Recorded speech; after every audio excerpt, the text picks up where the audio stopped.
ঈদুল আজহাকে সামনে রেখে জমে উঠতে শুরু করেছে কোরবানির পশুর হাট।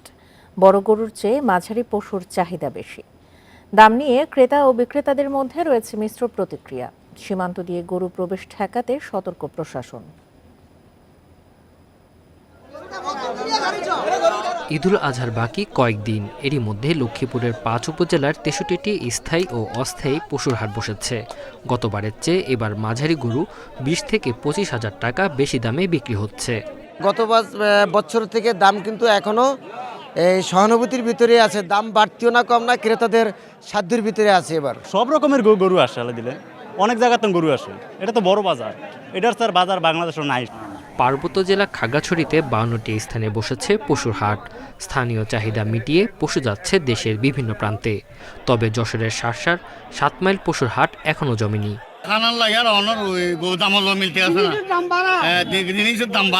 এখন কিভাবে বিক্রি করতে? ভারতীয় গরু প্রবেশ করায় দিনাজপুরে ন্যায্য দাম পাচ্ছেন না বিক্রেতারা। অন্যদিকে ক্রেতারা বলছেন বাজারে গরু ও মহিষের দাম বেশি। গরু কিনা সম্ভব হবে কিনা জানি না, তবে আশা রাখি সামনে ঈদ গরু তো অবশ্যই কিনতে হবে। ইন্ডিয়ান গরু ঢুকছে, এর জন্য দেশি গরুর চাহিদা কম, বাজার খারাপ, গরু বেচতে পারছি না। ভারতীয় গরুর কারণে প্রান্তিক খামারিরা যাতে ক্ষতিগ্রস্ত না হয় সেই বিষয়ে সজাগ থাকার কথা জানিয়েছে প্রশাসন। ভারতীয় কোনো গরু এখানে প্রবেশ করছে না। আমরা বিজিবি বা প্রশাসনের সাথে আমরা একাধিক বৈঠক করেছি এবং তারা আমাদেরকে আশ্বস্ত করেছে। আমরাও মানুষকে সচেতন করছি যে কোনোভাবেই যেন ভারতীয় গরু না আসে। ঈদ ঘনিয়ে আসার সাথে সাথে হাট আরও জমে উঠবে বলে আশা বিক্রেতাদের। Tanzil Hasnat, independent news. কোরবানির পশুর হাট নিয়ে আরো জানাতে গাজীপুর থেকে যোগ দিচ্ছেন আমাদের সহকর্মী আবুল হাসান।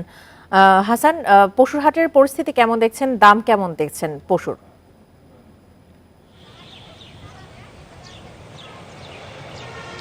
সর্বশেষ পরিস্থিতি যদি বলি গরুহাটের, এখনও কিন্তু সেইভাবে বেচাকিনি শুরু হয়নি, যদিও ঈদের খুব কাছেই চলে এসেছে ঈদ, এবং সেই কারণে ব্যবসায়ীরা যেটি বলছেন যে গতবারের চেয়ে এবারের যে গরুর হাটে কেনা বেচা সেটি অনেকটা কম রয়েছে এবং গরুর যে বাজার সেটিও কিন্তু চড়া, এবং এখানে বিক্রেতারা বলছেন যে গোখাদ্যের দাম বেড়ে যাওয়ার কারণে গত ঈদের তুলনায় কিছুটা দাম তাদের বেশি বিক্রিতে করতে হচ্ছে, এবং তারা বলছেন যে গত বছর যেই খাবারটি ১৬০০ টাকা ছিল সেই খাবারে এবছর ২২০০ টাকায় কিনতে হচ্ছে, ফলে মন প্রতি এখানে ৬০০ টাকা বেশি থাকায় কিন্তু গরুর দাম এমনিতে বেড়ে গেছে। এবং এখানে আমরা হাট ঘুরে যেটি দেখেছি যে ছোট বা মাঝারি মানের গরুর চাহিদা বেশি রয়েছে, এবং যেই গরুগুলো সাধারণত ১.৫ থেকে ২ লাখ টাকার মধ্যে বা তার নিচে সেই গরুগুলোর চাহিদা কিন্তু বেশি রয়েছে। এবং গাজীপুরে আপনি জানেন যে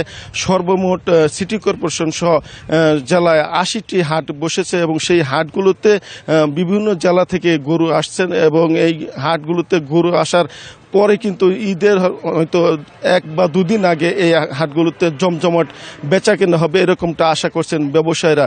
এবং কয়েকজন ক্রেতার সঙ্গে আমি কথা বলছিলাম, তারা বলছেন যে গতবারের তুলনায় এবার গরুর দাম কিছুটা চড়া রয়েছে, এবং এখানে ৮০,০০০-এর নিচে আসলে কোনো গরুই পাওয়া যাচ্ছে না, ৮০,০০০-এর উপরেই সাধারণত গরু মিলছে, এবং ১.৫ লাখ থেকে ৭ লাখ টাকার মধ্যে যারা ক্রেতা রয়েছেন তারা কিন্তু এই গরুগুলো পছন্দ করছেন, এবং সেই কারণে যারা ক্রেতা রয়েছেন বিভিন্ন হাট ঘুরে দেখছেন, এবং পছন্দ হলেই দামের সাথে বাজেটের মিল থাকলেই তারা তখন কিন্তু গরু কিনে নিচ্ছেন। এবং ক্রেতারা বলছেন যে সাধারণত ঈদের ১ বা ২ দিন আগেই সাধারণত এই পশুগুলো কেনা হয়, কারণ হচ্ছে যে আপনি জানেন যে সিটি কর্পোরেশন এলাকাতে এমনিতে গরু রাখার একটু সমস্যা রয়েছে, অনেকেই গরু রাখতে গিয়ে সমস্যায় পড়েন, সেই কারণে ক্রেতারা বলছেন যে ঈদের ১ বা ২ দিন আগেই তারা এইসব পশু কুরবানির জন্য কিনে থাকেন, এবং সেই এভাবেই কিন্তু হাটগুলোতে আসলে ক্রেতার উপস্থিতি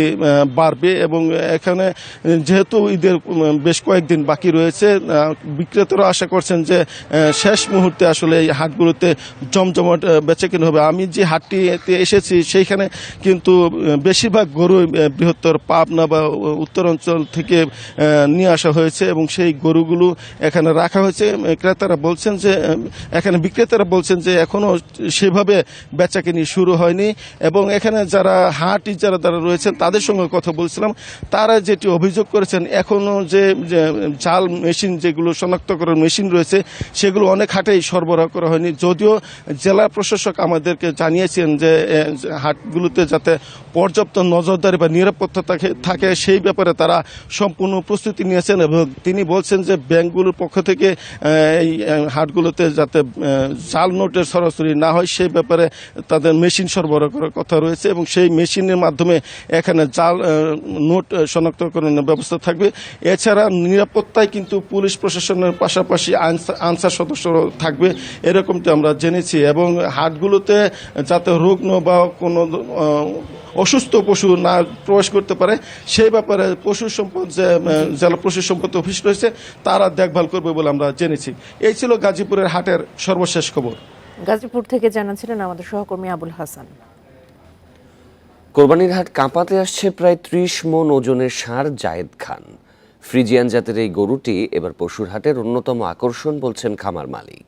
কয়েকদিন পরই তোলা হবে গাবতলী হাটে। এরই মধ্যে দূর দূরান্ত থেকে খামারির বাড়িতে মানুষ আসছেন ষাঁড়টি দেখতে।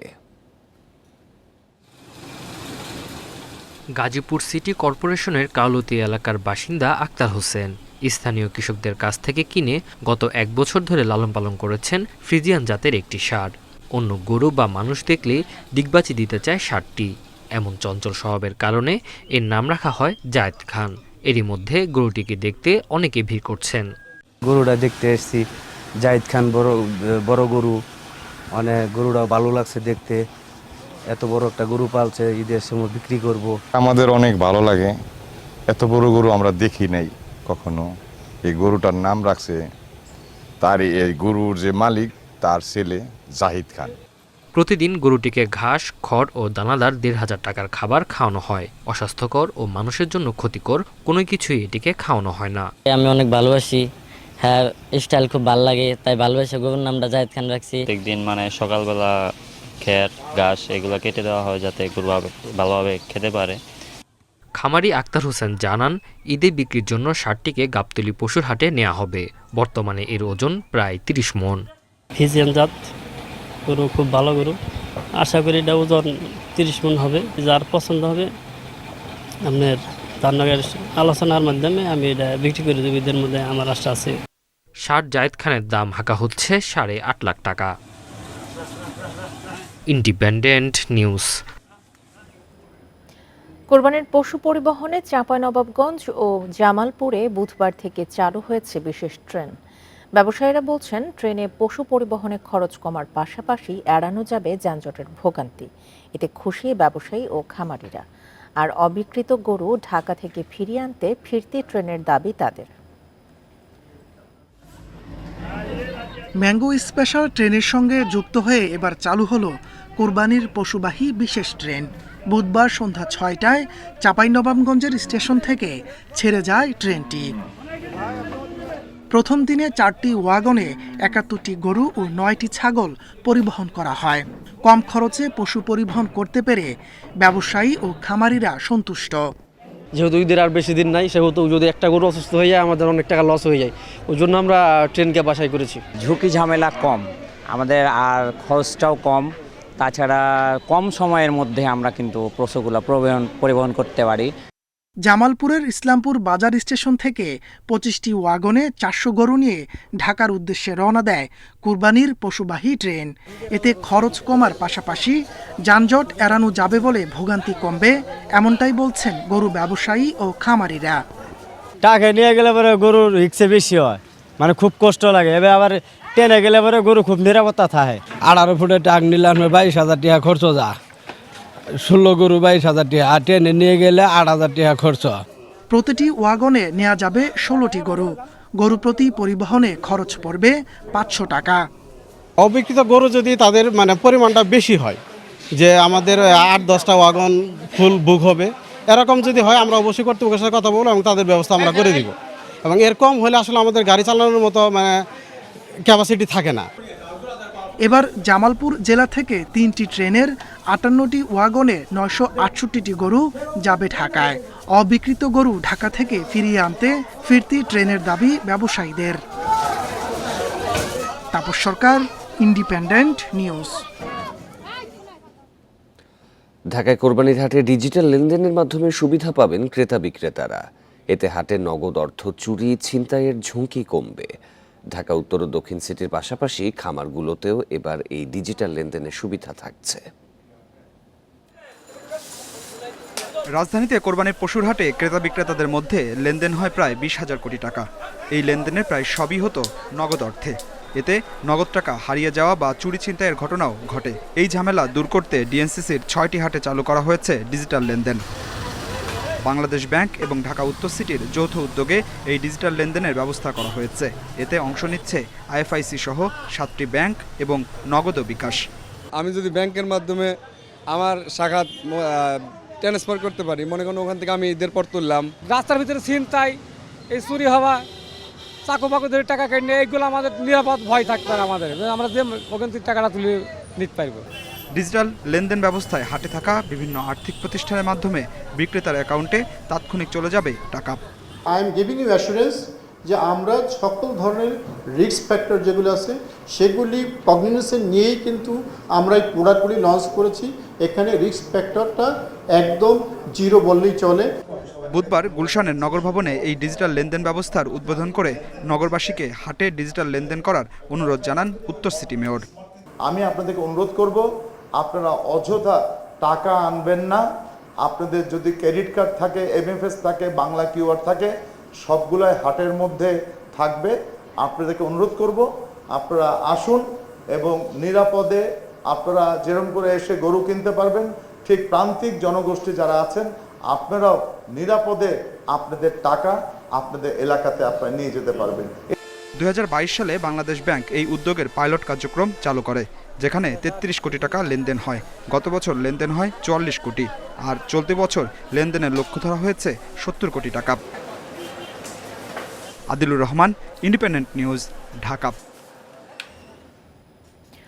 রাজধানীতে কোরবানির হাটের বাইরে রাস্তায় কোনো পশু রাখা যাবে না, এ বিষয়ে কঠোর নজরদারিতে ডিএমপি ও দক্ষিণ সিটি কর্পোরেশন। এছাড়া এক হাটের গরু অন্য হাটে নিলে ব্যবস্থা নেওয়ার হুঁশিয়ারি দিয়েছে ডিএমপি। সেই সাথে পশুবাহী গাড়িতে টাঙানো থাকতে হবে হাটের নাম। রাজধানীতে বৃহস্পতিবার থেকে আনুষ্ঠানিকভাবে বসছে কোরবানির পশুর হাট। এরই মধ্যে স্থায়ী অস্থায়ী হাটগুলোতে পশু আনা শুরু হয়েছে। হাটে নেওয়া হয়েছে সব প্রস্তুতিও। ডিএমপির নির্দেশনা, রাজধানীতে পশু বহনকারী গাড়িতে টানিয়ে রাখতে হবে হাটের নাম। পাশাপাশি এক হাটের গরু অন্য হাটে নেওয়া যাবে না। বুধবার ডিএমপির মিডিয়া সেন্টারে ঈদুল আজহা উপলক্ষে ট্রাফিক নির্দেশনা সংক্রান্ত সংবাদ সম্মেলনে এসব কথা জানায় ডিএমপি। যখন যেই গরুর হাটে যেই গরুর গাড়ির সামনে যেই হাটের নাম লেখা থাকবে, বেসিক্যালি সেই হাটের দিকে তাদেরকে ডাইরেক্ট করা। এখন অনেক সময় তাদের মাঝখানে অনেক সময় অনেক ভেস্টেড কোয়ার্টার যদি চলে আসতে পারে, অনাকাঙ্ক্ষিতভাবে কোনো ঘটনা ঘটতে পারে, আমাদের পক্ষ থেকে কিন্তু কোঅর্ডিনেশনের কোনো অভাব নেই। ঢাকায় রাস্তার উপর কোরবানির পশুর হাট বসানো যাবে না বলে সতর্ক করেছেন ঢাকা দক্ষিণ সিটির মেয়র। বলেন, সড়কে হাট বসিয়ে বিশৃঙ্খলা ঠেকাতে কঠোর নজরদারি থাকবে। সার্বক্ষণিক নিয়ন্ত্রণ কক্ষ কেন্দ্রেও রয়েছে এবং প্রত্যেকটা হাটে আমাদের নিয়ন্ত্রণ কক্ষ রয়েছে। আমাদের ভ্রাম্যমাণ আদালত, ম্যাজিস্ট্রেট দেওয়া হয়েছে। আমাদের আঞ্চলিক নির্বাহী কর্মকর্তাদের নেতৃত্বে তাদেরকে ম্যাজিস্ট্রেসি ক্ষমতা দিয়ে সেখানে তাদেরকে তদারকির জন্য রাখা হয়েছে। জাতীয় ঈদগাহ ময়দান পরিদর্শন করেন মেয়র। বৃষ্টি হলেও ঈদ জামাত আদায়ে যাতে বিঘ্ন না ঘটে সেজন্য সব প্রস্তুতি রয়েছে বলেও জানান তিনি।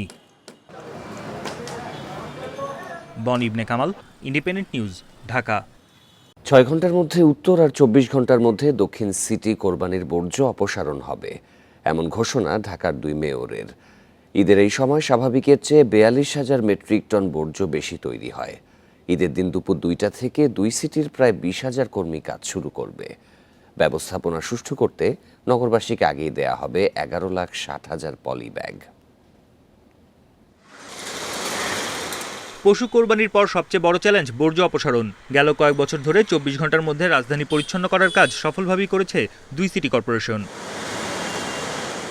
বর্জ্য ব্যবস্থাপনা সুষ্ঠু করতে গেল 2 বছর কোরবানির স্থান নির্দিষ্ট করে দিয়েছিল উত্তর সিটি কর্পোরেশন। তবে কাঙ্ক্ষিত সাড়া না পাওয়ায় এবার সে বিষয়টি শিথিল থাকছে। উত্তর সিটিতে দিনে ৩,৫০০ মেট্রিক টন বর্জ্য হলেও কোরবানির সময় তা বেড়ে দাঁড়ায় প্রায় ২০,০০০ মেট্রিক টনে। বর্জ্য অপসারণের সব ওয়ার্ডে থাকবে পর্যাপ্ত সরঞ্জাম, ৬ ঘন্টার মধ্যে শেষ করা হবে পুরো কাজ। পরিচ্ছন্নতার জন্য দেয়া ১০,৪০,০০০ পলিব্যাগ ব্যবহার নিশ্চিত করা গেলে ব্যবস্থাপনা অনেকটাই সহজ হবে বলে মনে করে ডিএনসিসি। আমাদের যারা কনজারভেন্সি ইন্সপেক্টর যারা আছে তারা তার ওয়ার্ডের প্রতিটি জায়গায় কথা বলছেন। আমরা কল্যাণ সমিতির সাথে কথা বলছি, সোসাইটিগুলি যেগুলি আছে তাদের সাথে কথা বলছি, যাতে করে এই ব্যাগটির ব্যবহার যাতে করে হয়। এবং আগের চেয়ে আমরা চাই যে ধাপে ধাপে আমাদের যে ঘাটতিগুলি গতবার রয়েছিল আরও বেশি কিভাবে এটা জনগণের কাছে পৌঁছে দেওয়া যায়। হাটের বর্জ্য পরিষ্কারের জন্য আলাদা টিম করেছে ঢাকা দক্ষিণ সিটি কর্পোরেশন। তারা বলছে ২৪ ঘন্টার মধ্যে সরানো হবে কোরবানির বর্জ্য। নাগরিকদের দেওয়া হয়েছে ১,২০,০০০ ব্যাগ। আমরা তো আসলে নির্দিষ্ট স্লটার হাউস মানে কুরবানির জায়গা আমরা করতে পারি না আমাদের কারণে। এটা যদি আমরা করতে পারতাম তাহলে এই বর্জ্যটা আরও অনেক সহজে আমরা অপসারণ করতে পারতাম। যেই ব্যাগটা আমরা দিচ্ছি সেটার মধ্যে যাতে বর্জ্যটা রেখে দেয়, আদারওয়াইজ অন্যভাবে রাখলে সেটা কিন্তু অপসারণের সময় লাগবে।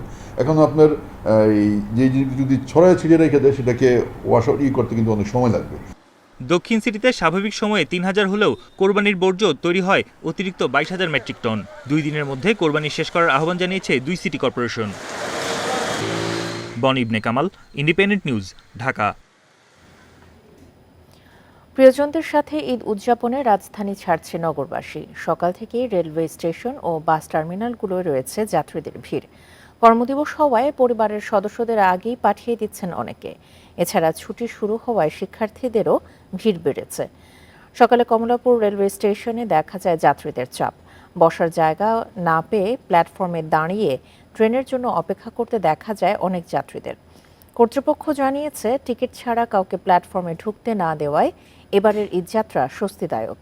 এদিকে ভোর থেকেই রাজধানীর মহাখালী, গাবতলী, সায়দাবাদ সহ সব বাস টার্মিনালে বেড়েছে যাত্রীদের ভিড়। বিকেলে এই ভিড় আরও বাড়ার আশা পরিবহন সংশ্লিষ্টদের। এদিকে যাত্রী চাপ বাড়ায় টার্মিনালগুলোর আশপাশের সড়কে দেখা দিয়েছে যানজট।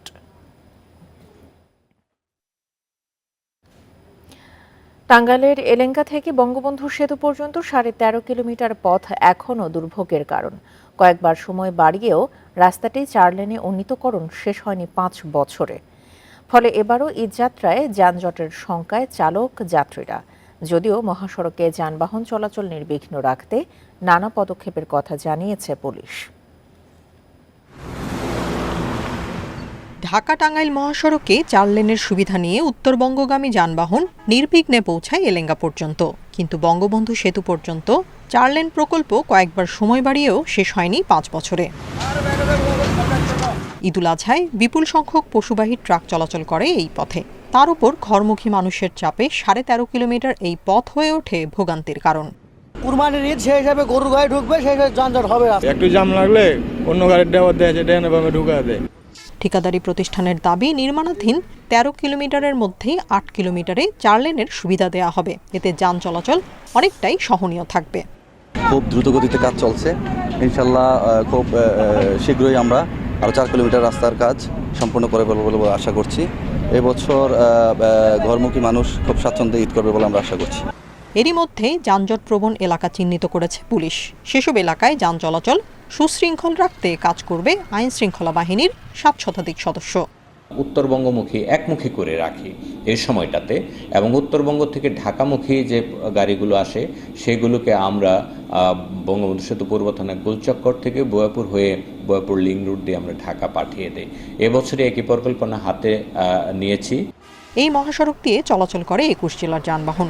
কোরবানির ঈদে সেই চাপ বেশি থাকায় এবং রাস্তার উন্নয়ন কাজ শেষ না হওয়ায় যানজটের সংখ্যা থেকেই যায়। Independent news. টাঙ্গাইলের এলেঙ্গা থেকে বঙ্গবন্ধু সেতু পর্যন্ত ১৩.৫ কিলোমিটার পথ এখনও দুর্ভোগের কারণ। এই বিষয়ে আরও জানাতে টাঙ্গাইল থেকে যোগ দিচ্ছেন সহকর্মী মামুনুর রহমান। মামুনুর, আমরা দেখছি যে ৫ বছরেও কয়েক দফা পেছানোর পরেও এখন পর্যন্ত ৪ লেনের কাজ সম্পূর্ণ হয়নি। এর পেছানোর কারণটা কি, আর এই মুহূর্তে সড়কের চিত্র আপনি কেমন দেখছেন?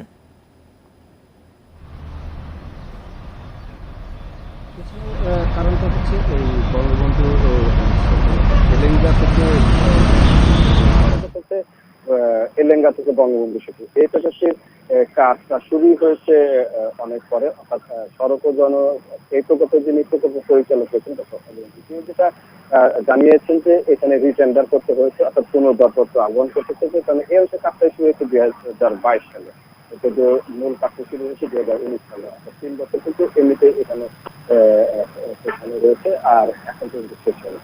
এর ফলে যে ভোগান্তিটা শুরু হয়েছে আমি যদি দেখানো চেষ্টা করি, আমরা যেটা বলছিলাম যে যানজটের সংখ্যা বা দীর্ঘতির সংখ্যা সেটা কিন্তু এখন অনেকটাই বাড়তে রয়েছে। আমি আছি তেলেঙ্গাতে, এই যে যানবাহনগুলি দাঁড়িয়ে রয়েছে এগুলো হচ্ছে উত্তর বঙ্গমুখী, আর এই অংশটি এখনো কিন্তু সিঙ্গেল লেন, এখানে 4 লেনের কাজ শেষ হয়নি, সুতরাং সিঙ্গেল লেনের যানবাহন চলাচল করছে। এই যে এখন যে গাড়ির দীর্ঘ সারি বা যানজটই বলতে পারি, এটা কিন্তু গত আধা ঘন্টা যাবৎ এই গাড়িগুলো বঙ্গবন্ধু সেতু এই পর্যন্ত সেতু থেকে আমি যে জায়গায় দাঁড়িয়ে আছি এই জায়গা দূরত্ব হচ্ছে প্রায় 12.5 কিলোমিটার। এই 12.5 কিলোমিটার এলাকা জুড়ে কিন্তু গাড়ি এখন দীর্ঘ সারি, যা ধীরে ধীরে যানজট হওয়ার আশঙ্কা রয়েছে। এতে করে হয়েছে কি, যেসব মানুষ এখন ঘরমুখে যাচ্ছে তারা কিন্তু ভোগান্তিতে পড়তে শুরু করছে। ভোগান্তির সংখ্যা যেটা করেছিল পরিবহন চালকেরা, সেটা কিন্তু তাদের সেই আশঙ্কাটা কিন্তু এখন অনেকটাই সত্যি হতে যাচ্ছে এবং মানুষ কিন্তু বেশ ভোগান্তিতে রয়েছে। কিছুক্ষণ আগে আমি এখানে যে দুটি পয়েন্টে গেছি, সেখানে পুলিশ সদস্যের আইন শৃঙ্খলা রক্ষাকারী বাহিনী, বিশেষ করে ট্রাফিক পুলিশ, হাইওয়ে পুলিশ এবং এই যে পুলিশ সুপার যেটা বলেছেন যে মহাসড়কের যান চলাচল স্বাভাবিক আছে এবং মহাসড়কে যাত্রী এবং চালকদের নিরাপত্তা রক্ষার্থে যে 7 শতাধিক পুলিশ থাকা হয়েছে তাদেরকে দায়িত্ব পালন করতে দেখেছি। এটা আশঙ্কার কথা যেটা হচ্ছে, কিছুক্ষণ আগে আমি একজন পরিবহন চালকের সাথে কথা বলছিলাম, তিনি যেটা বলেছেন যে বৃষ্টি শুরু হয়নি, এখনই যদি গাড়ির গতি কম থাকে তাহলে যখন এই ঈদের ভিতরে বৃষ্টি হওয়ার সম্ভাবনা রয়েছে, আপনি জানেন যে আগামীকাল এবং আজকে বৃষ্টি হওয়ার সম্ভাবনা রয়েছে, বৃষ্টি যদি বাড়ে তাহলে রাস্তার অবস্থাটা আরো খারাপ হবে এবং স্বাভাবিক গতিতে যানবাহন চলাচল করতে পারবে না। তো এখন যে যানজটের চিত্রটি দেখা যাচ্ছে বা এটা কিন্তু আরো তীব্র হবে বলে আশঙ্কা প্রকাশ করছে। এই হচ্ছে আমার কাছে ঢাকা টাঙ্গাইল বঙ্গবন্ধু। টাঙ্গাইলের এলেঙ্গা থেকে বঙ্গবন্ধু সেতু পর্যন্ত সড়ক দুর্ভোগ নিয়ে জানাছিলেন আমাদের সহকর্মী মামুনুর রহমান। 21 আগস্ট গ্রেনেড হামলায় তারেক রহমান সহ সাজাপ্রাপ্ত 15 আসামি পলাতক রয়েছে বলে সংসদকে জানিয়েছেন প্রধানমন্ত্রী শেখ হাসিনা। বলেন, বিএনপির ভারপ্রাপ্ত চেয়ারম্যান তারেক সহ পলাতক আসামিদের গ্রেপ্তারের চেষ্টা অব্যাহত আছে। বুধবার বিকেলে স্পিকার শিরিন শারমিন চৌধুরীর সভাপতিত্বে চলতি সংসদের অধিবেশন শুরু হয়। এ সময় প্রধানমন্ত্রী নির্ধারিত প্রশ্নোত্তর টেবিলে উত্থাপন করা হয়। সংসদ নেতা জানান, বিদেশে পলাতক আসামি মাওলানা তাজউদ্দিন, হারিস চৌধুরী ও রাতুল আহমেদ বাবু ওরফে রাতুল বাবুদের বিরুদ্ধে ইন্টারপোলের রেড নোটিশ জারি আছে। তিস্তা মহাপরিকল্পনা বাস্তবায়ন প্রসঙ্গে এক প্রশ্নের জবাবে প্রধানমন্ত্রী জানান, চীন সরকারের আর্থিক সহায়তার সমীক্ষা সম্পন্ন করে পিডিপিপি। এ বিষয়ে চীন সরকারের মূল্যায়ন প্রতিবেদন গত বছরের মার্চে অর্থনৈতিক সম্পর্ক বিভাগে পাঠানো হয়েছে। তিনি জানান, চীন সরকার প্রকল্পটি বিভিন্ন ধাপে বাস্তবায়নের জন্য আরও সমীক্ষার পরামর্শ দিয়েছে। পুলিশের সাবেক মহাপরিদর্শক বেনজির আহমেদ ও তার পরিবারের সদস্যদের আরও 8টি ফ্ল্যাট, 25 একর জমি সহ বিপুল সম্পদ জব্দের আদেশ দিয়েছে আদালত। এদিকে বেনজিরের বিরুদ্ধে অভিযোগের দায় স্বরাষ্ট্র মন্ত্রণালয়ে নেয়ার সুযোগ নেই বলে জানিয়েছেন স্বরাষ্ট্রমন্ত্রী। বুধবার সচিবালয়ে তিনি বলেন, আইজিপি থাকাকালে বেনজিরের বিরুদ্ধে কোনো অভিযোগ আসেনি। বুধবার বিকেলে দুর্নীতি দমন কমিশনের আবেদনের প্রেক্ষিতে সাবেক পুলিশ প্রধান বেনজির আহমেদ ও তার পরিবারের সদস্যদের সম্পদ জব্দের নির্দেশ দেয় ঢাকা মহানগর বিশেষ দায়রা জজ আদালত। সাবেক এই পুলিশ প্রধানের নিজের ও তার পরিবারের জব্দ সম্পত্তির মধ্যে রয়েছে রূপগঞ্জে 24 ও উত্তরায় 3 কাঠা এবং বান্দরবনে 24 একর জমি, বাড্ডায় 2টি ও আদাবরে 6টি ফ্ল্যাট। আছে সিটিজেন টেলিভিশন ও টাইগার অ্যাপারেলসের আংশিক মালিকানা। রূপগঞ্জের 24 কাঠার একটা সম্পত্তি এবং উত্তরায় 3 কাঠার একটি প্লট এবং ওনার স্ত্রীর নামে 6টি ফ্ল্যাট। বান্দরবন সদর মৌজায় ওনার 25 একর সম্পত্তির একটা লিজ সম্পত্তি, সেই সম্পত্তিটাও আমরা ক্রয় করেছি। বেনজিরের সম্পত্তির বৈধতার বিষয়ে স্বরাষ্ট্রমন্ত্রী জানান, পুলিশের প্রধান থাকার সময় তার বিরুদ্ধে কোনো অভিযোগ আসেনি। পরে অভিযোগ এলে সরকার এ বিষয়ে আইনি ব্যবস্থা নিচ্ছে। যেগুলি আসছে সেগুলি আমরা দেখেছি সঠিকভাবে, কাগজপত্র সঠিকভাবে আসছে। এখানে কোনো ভুলভ্রান্তি যদি করে থাকেন সেটার জন্য আপনি যেটা বলছেন যে তদন্ত হচ্ছে, সেগুলো দেখবে। আমাদের এখানে দেখার কিছু নেই। এর আগে বেনজিরের সব ব্যাংক হিসাব এবং রাজধানীর মধ্যে গুলশান ও রাজধানীর বাইরে গাজীপুর, গোপালগঞ্জ, মাদারীপুর ও কক্সবাজারের সম্পত্তি জব্দের আদেশ দেয় আদালত। নিয়োগ করা হয় জব্দ সম্পত্তির তত্ত্বাবধায়ক। রিশাদ হুদা, ইন্ডিপেন্ডেন্ট নিউজ, ঢাকা। কলকাতায় এমপি আনোয়ারুল আজিম হত্যার সময় নিউ টাউনের সঞ্জীবা গার্ডেন্সের ফ্ল্যাটটিতে ঠিক কী ঘটেছিল তা নিয়ে চাঞ্চল্যকর তথ্য ও ভিডিও পেয়েছে বাংলাদেশের গোয়েন্দা পুলিশ। ভিডিওতে দেখা যায় অন্যতম আসামি জিহাদ বালিশ চাপা দিয়ে আজিমকে হত্যা ও পরবর্তী ঘটনা ডিবির কাছে বর্ণনা করছে। একটি ছবিতে দেখা যায় অজ্ঞান অবস্থায় হাত পা মুখ বাঁধা এমপি আজিমকে একটি চেয়ারের সাথে বেঁধে রাখা হয়েছে। গত 26শে মে গ্রেপ্তার জিহাদকে সাথে নিয়ে সঞ্জীবা গার্ডেন্সের সেই ফ্ল্যাটে যায় ডিবি পুলিশের একটি দল। সে সময় আজিম হত্যায় কারা জড়িত ছিল, কার কি ভূমিকা ছিল এবং হত্যার পর কিভাবে তার দেহ টুকরো টুকরো করে বিভিন্ন স্থানে ফেলা হয় সবই স্বীকার করে অন্যতম আসামি জিহাদ।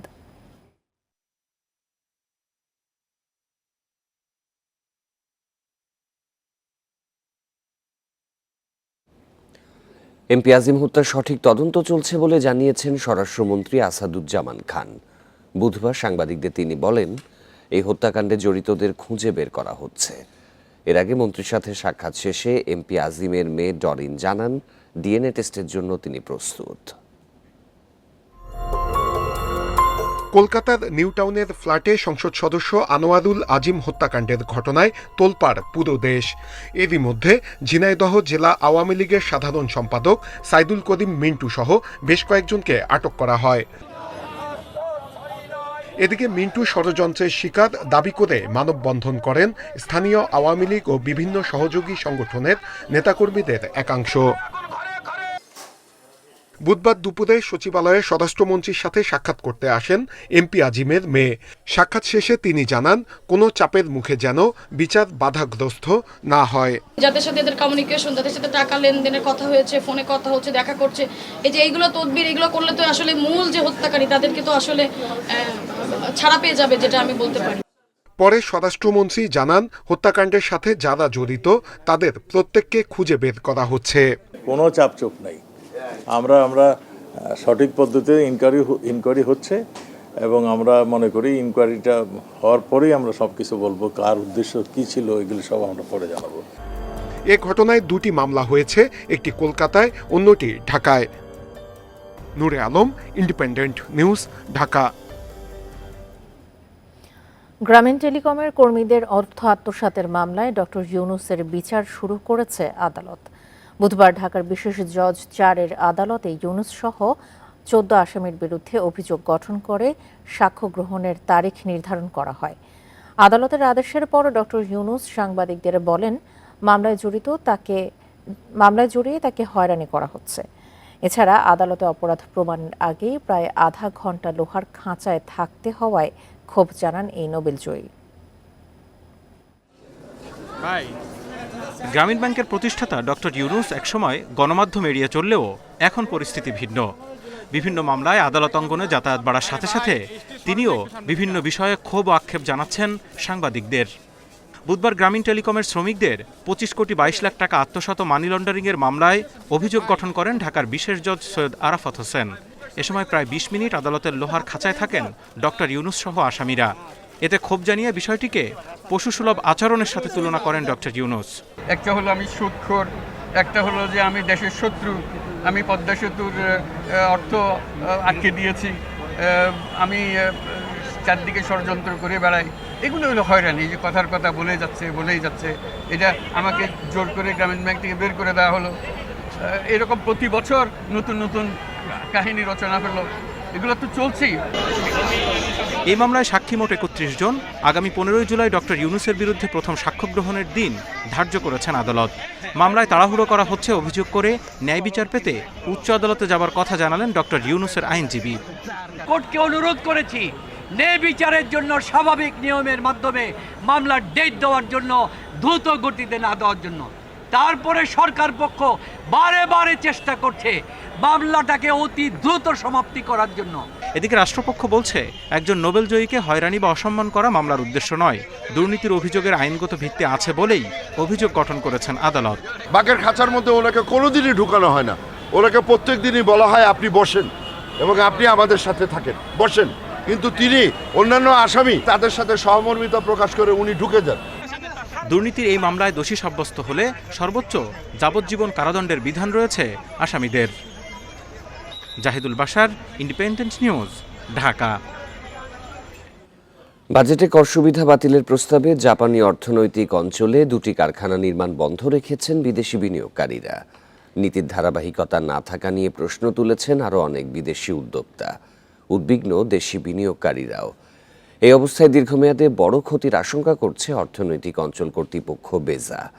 সুবিধা অব্যাহত রাখার অনুরোধ জানিয়ে প্রধানমন্ত্রীর মুখ্য সচিব ও জাতীয় রাজস্ব বোর্ড এনবিআরকে চিঠি দিয়েছে সংস্থাটি। নারায়ণগঞ্জের 2500-এ বাংলাদেশ ও জাপানের যৌথ উদ্যোগে হচ্ছে বিশেষ অর্থনৈতিক অঞ্চল, যেখানে কারখানা নির্মাণ শুরু করেছে জাপান, জার্মানি, তুরস্ক সহ কয়েকটি দেশের উদ্যোক্তা। বেজা কর্মকর্তারা জানান, বাজেট প্রস্তাবের পর কর সুবিধার অনিশ্চয়তায় 2টি কারখানার নির্মাণ বন্ধ রেখেছেন উদ্যোক্তারা।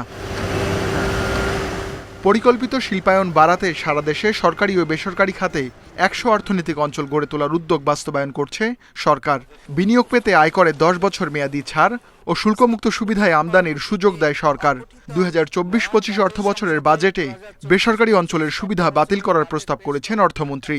পলিসি ইনকনসিস্টেন্সি দেয়া বিনিয়োগকারীদেরকে, বিশেষ করে বিদেশি বিনিয়োগকারীদেরকে একটা রং সিগন্যাল দেবে। নতুন উদ্যোগ কেন, যারা অলরেডি এসেছে তারাও একটা শঙ্কার মধ্যে পড়ে যাবেন। বাজেট প্রস্তাবের পর বেজা কর্মকর্তারা যেমন বিদেশিদের প্রশ্নের মুখে পড়েছেন, তেমনি বেসরকারি অঞ্চলের মালিকরাও। কারখানা নির্মাণে বিদেশি 3টি কোম্পানির সঙ্গে আলোচনা এগোচ্ছিল মেঘনা গ্রুপের। বাজেট প্রস্তাবের কারণে দেখা দিয়েছে অনিশ্চয়তা। ইতিমধ্যে কিন্তু বিনিয়োগ ফ্লো শুরু হয়েছে। এখন এই জিনিসটা আমি অনুরোধ করব যে কোনোভাবে হোক সরকার যাতে এটা পুনর্বহাল করে পুনরবস্থায় ফিরিয়ে নেয়। এখানে কিন্তু সরকারের খুব বৃহৎ যে রেভিনিউ লস হয়ে যাবে, আমার মনে হয় বিষয়টা ওরকম না। বেজা কর্মকর্তারা জানান, গত 3 বছরে অর্থনৈতিক অঞ্চলগুলোর আমদানির পরিমাণ ৯,১৬৭ কোটি টাকা। শুল্কমুক্ত সুবিধার কারণে সরকার হারিয়েছে মাত্র 91 কোটি টাকা। অন্যদিকে কারখানা নতুন হওয়ায় অনেক কোম্পানি মুনাফায় আসেনি। বেজার হিসাবে 3 বছরে আয়করে ছাড় 250 কোটি টাকা ছাড়ায়নি। Ruhul Amin, independent news, Dhaka. ট্রেনে আম পরিবহনে রাজশাহী থেকে ঢাকা পর্যন্ত প্রতি কেজিতে খরচ মাত্র 1.5 টাকা, অথচ এতে আগ্রহ নেই ব্যবসায়ীদের। তাদের অভিযোগ, রেলের অব্যবস্থাপনা ও রুট সমস্যার কারণে এই উদ্যোগ সফল হচ্ছে না। এজন্য রেল বিভাগকে ডাক বিভাগের সাথে সমন্বয়ের দাবি তাদের। এদিকে ধারাবাহিক লোকসান দিয়েও এই সার্ভিস চালু রাখা নিয়ে রেল বিভাগের বিরুদ্ধে উঠেছে নানা প্রশ্ন।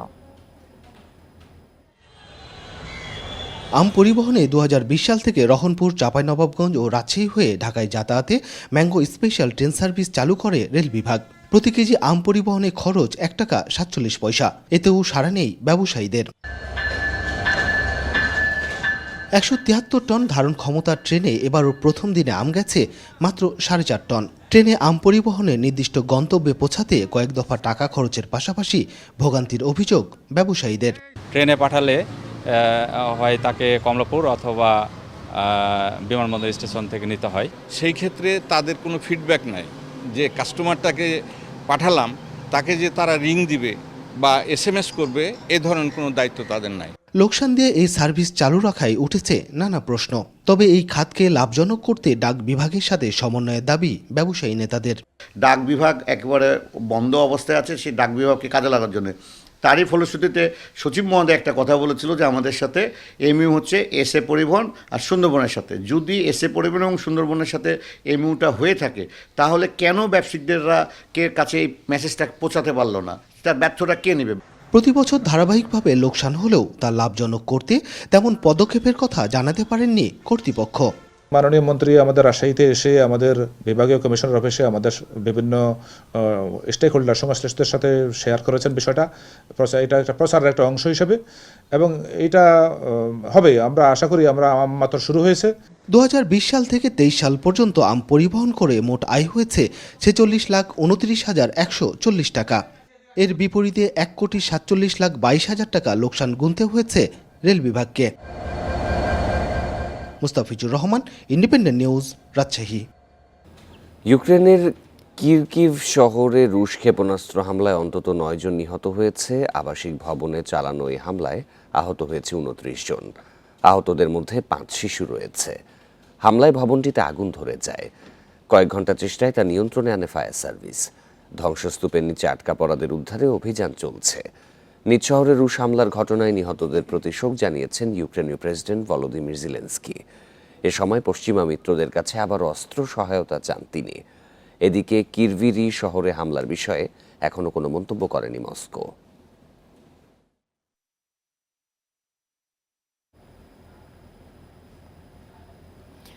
গাজায় ইসরায়েলি আগ্রাসন শুরুর পর পেরিয়ে গেছে 250 দিন।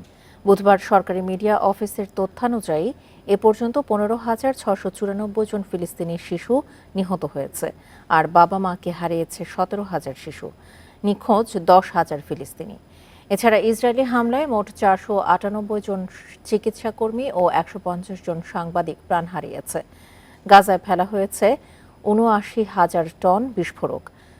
ধ্বংস হয়েছে 206 প্রত্নতাত্ত্বিক ও ঐতিহ্যবাহী স্থান। এদিকে গাজায় যুদ্ধবিরতির চুক্তি ইস্যুতে আঞ্চলিক সমর্থন আদায়ে মধ্যপ্রাচ্য সফর করছেন মার্কিন পররাষ্ট্রমন্ত্রী অ্যান্টনি ব্লিংকেন। বর্তমানে তিনি কাতারে আছেন। সেখান থেকে এক সংবাদ সম্মেলনে ব্লিংকেন জানান, যুদ্ধবিরতির চুক্তিতে সংশোধনের প্রস্তাব করেছে হামাস, যদিও তা অস্বীকার করেছেন হামাস কর্মকর্তা ওসামা হামদান। বলেন, ব্লিংকেন গাজা সংঘাতের সমস্যার অংশ, সমাধান নয়। গাজায় দীর্ঘ 8 মাসের বেশি সময় ধরে চলমান ইসরায়েলি হামলায় পুরোপুরি ভেঙে পড়েছে স্বাস্থ্য ব্যবস্থা। হাসপাতাল, অ্যাম্বুলেন্স, স্বাস্থ্যকর্মী কিছুই রক্ষা পাচ্ছে না এই বর্বরতা থেকে। ওষুধ ও স্বাস্থ্যসেবা তীব্র সংকট তো আছেই, সেই সাথে মরণব্যাধি, ক্যান্সারের জন্য চিকিৎসা পাচ্ছেন না আক্রান্তরা। সিরাজ ইয়াসিনের বয়স 10 বছর। দীর্ঘদিন ধরে আক্রান্ত ক্যান্সারে। শিশুটি হারিয়েছে নিজের পায়ে চলার সক্ষমতা। এই মরণব্যাধি থেকে বাঁচাতে দরকার কেমোথেরাপি, কিন্তু চলমান যুদ্ধে ভেঙে পড়েছে গাজার স্বাস্থ্য খাত। ফলে নেই কোনো কেমোথেরাপির ব্যবস্থা। যুদ্ধ শুরুর সাথে সাথে আমাদের জীবনও পুরো বদলে গেছে। আমার নিউকেমিয়া ধরা পড়েছে, এখন হাঁটাচলা করতে পারি না। আমার অবস্থা দিন দিন আরও খারাপ হচ্ছে। আমি শুধুমাত্র ব্যথা কমানোর জন্য ব্যথানাশক সেবন করি, কারণ গাজার ভেতরে ঔষধ পাওয়া যায় না। এমন রোগীদের শুধু ব্যথানাশক দেওয়ার কারণে সংকট আরও তীব্র হচ্ছে। সুচিকিৎসার অভাবে এসব জটিল রোগে আক্রান্তদের ধীরে ধীরে মৃত্যুর কাছে হার মানতে হবে বলে আশঙ্কা চিকিৎসকদের। এদিকে রাফা ক্রসিং দিয়ে মিশরে যাওয়ার একমাত্র পথটি ইসরায়েল বন্ধ করে দেয়ায় অবরুদ্ধ এই উপত্যকা থেকে বেরো হতে পারছেন না কেউ। সিরাজের মতো জরুরি স্থানান্তরের সুবিধার্থে রাফার ক্রসিং খুলে দিতে সব আন্তর্জাতিক সংস্থার কাছে আহ্বান জানাচ্ছি। ক্যান্সার, মেনিনজাইটিস বা দীর্ঘস্থায়ী রোগের মতো এখানে শত শত রোগী আছে। অনেক শিশুই আছে যাদের বিদেশে চিকিৎসার প্রয়োজন আছে। সিরাজের মতো গুরুতর রোগীদের পর্যাপ্ত চিকিৎসা সেবা দিতে না পেরে অসহায় অবস্থায় গাজার চিকিৎসকরা, কারণ প্রয়োজনীয় চিকিৎসা সরঞ্জাম ও ওষুধের কোনো কিছুই নেই তাদের কাছে। Sadia Afrin, independent news. এবার জানাবো টি-20 বিশ্বকাপের খবর।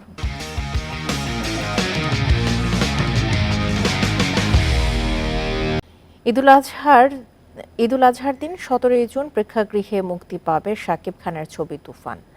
সন্ধ্যায় রাজধানীর একটি হোটেলে আয়োজিত সংবাদ সম্মেলনে এই তথ্য জানান ছবির পরিচালক রায়হান রাফি। দাবি করেন, এই সিনেমার মাধ্যমে বাংলা চলচ্চিত্র পাবে নতুন মাত্রা। তবে চলচ্চিত্রটি ভারতীয় কন্নড় ভাষায় নির্মিত কেজিএফ এর নকল বলে ইতোমধ্যে সামাজিক যোগাযোগ মাধ্যমে অনেকের অভিযোগ।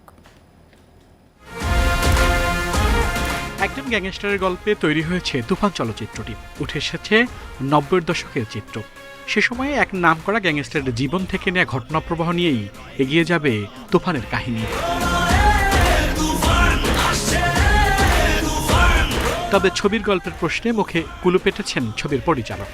বললেন সেটি না হয় থাকুক আপাতত গোপনীয়। এই সিনেমাতে এন্ড ক্রেডিটের পরেও সারপ্রাইজ আছে। কি সারপ্রাইজ সেটা আপনাদের হলে দেখতে হবে। তো কেউ কষ্ট করে সিনেমা দেখতে গিয়ে রায়হান রাফি দেখে, সারিয়া শাকিল দেখে, রেদনলনি দেখে আপনারা উঠে যাবেন না, তাহলে কিন্তু অনেক কিছু মিস করবেন। ছবির মূল চরিত্রে অভিনয় করেছেন শাকিব খান। তার আশা হতাশ হবেন না তার দর্শকরা। তার দাবি শুধু দেশেই নয়, গোটা বিশ্বেও দেখবে এই চলচ্চিত্র। টিজার রিলিজের পর, ট্রেলার রিলিজের পর, this is the first time সেটার রিভিউ করছে বাঙালির বাইরে গিয়ে ইংলিশরা, সেটা রিভিউ করছে আমেরিকানরা, হোয়াইটরা, অস্ট্রেলিয়ান হোয়াইটরা, জার্মান হোয়াইটরা। সো এটা সত্যি একটা গর্বের বিষয়। শাকিব খান ছাড়া এই ছবিতে অভিনয় করেছেন আরেক শক্তিমান অভিনেতা চঞ্চল চৌধুরী। সাথে আছেন কলকাতার অভিনেত্রী মিনি চক্রবর্তী। আমাদের ছবির এত ভালো করে করুন যাতে এটা super duper duper duper blockbuster hit হয়ে যায়, আর ঘরে ঘরে যেন আমাদের ছবির প্রচার হয়। যে চরিত্রে যাকে প্রয়োজন, তার ব্যাকগ্রাউন্ড কি সেটা রাফি খুব ভালো করে জানে, কোন মানের অভিনেতা সেটা সে খুব ভালো করে জানে। তাদেরকে এই এক ক্যানভাসে রাফি তাদেরকে এনেছেন। যৌথ প্রযোজনার ছবি নির্মাণ করছে চরকি ও আলফাই আর ভারতের SVF। তুমি কোন শহরের মাইয়া গো লাগে উড়াধুরা, তুমি কোন শহরের মাইয়া গো লাগে উড়াধুরা। এই ঈদে তুফান ছাড়াও মুক্তির কথা রয়েছে ময়ূরাক্ষী, ডার্ক ওয়ার্ল্ড ও রিভেঞ্জ নামের আরও 4টি ছবি। আচ্ছা বলো তো, তুমি আমাকে দেখে ভয় পাও কেন? হায় আল্লাহ, ভয় পাবো না কেন? আল আমিন হোসেন, ইন্ডিপেন্ডেন্ট নিউজ, ঢাকা। আর ছিল এখনকার মতো ইন্ডিপেন্ডেন্ট সংবাদে। আরো বিস্তারিত জানতে চোখ রাখুন ফেসবুক, ইউটিউব এবং এক্সে।